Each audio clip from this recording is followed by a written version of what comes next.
Did you see what he recently said about that he wants to see the economy crash this year? A sitting president.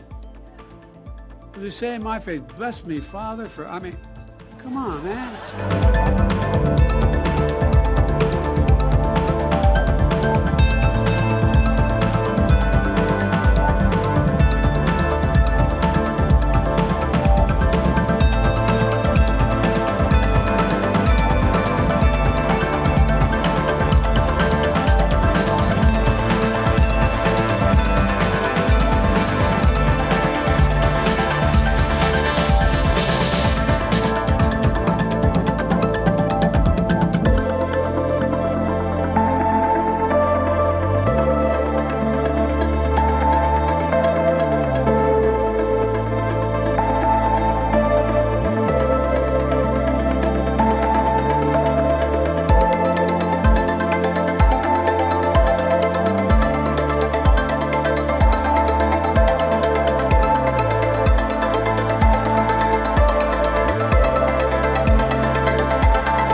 Donald Trump, when he was commander-in-chief, refused to visit a cemetery, U.S. cemetery outside of Paris for fallen American soldiers. And he referred to those heroes, and I quote, as suckers and losers. He actually said that. He said that. How dare he say that? How dare he talk about my son and all of us like that? Look, I call them patriots and heroes. The only loser I see is Donald Trump. 3 US servicemen have been killed and at least 34 others injured after a drone strike on an army base near the Jordan-Syria border. The US President Joe Biden has blamed Iran-backed militant groups for the attack, saying, "Jill and I join the families and friends of our fallen and Americans across the country in grieving the loss of these warriors in this despicable and wholly unjust attack.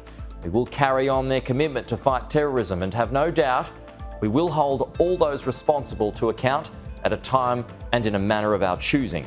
Martha Kellner has more.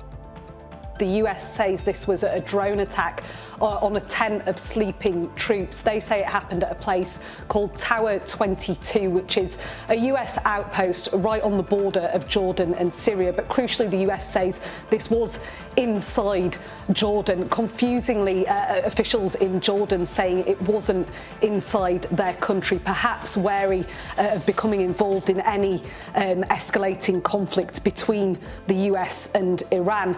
It's not clear why US air defences failed to intercept this drone as they usually would, but we do know it's the first known attack on that particular site, on Tower 22, since strikes on US and coalition forces in the Middle East began on October the 17th. The first time that US troops have died as a result of enemy fire since this war began. It's already a precarious situation in the Middle East. Nobody needs to be told that again, but this is a significant escalation, and I think we can see that. As a result, it's clearly going to result in increased pressure on President Biden to respond forcefully to what has happened. And the former US president and current challenger Donald Trump has blamed Joe Biden for the attack, saying on social media 3 years ago Iran was weak, broke and totally under control. Thanks to my maximum pressure policy, the Iranian regime could barely scrape $2 together to fund their terrorist proxies. Then Joe Biden came in and gave Iran billions of dollars, which the regime has used to spread bloodshed and carnage throughout the Middle East. This attack would never have happened if I was president, not even a chance.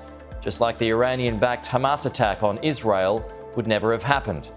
The war in Ukraine would never have happened, and we would right now have peace throughout the world. Instead, we are on the brink of World War III, is what Donald Trump said this morning.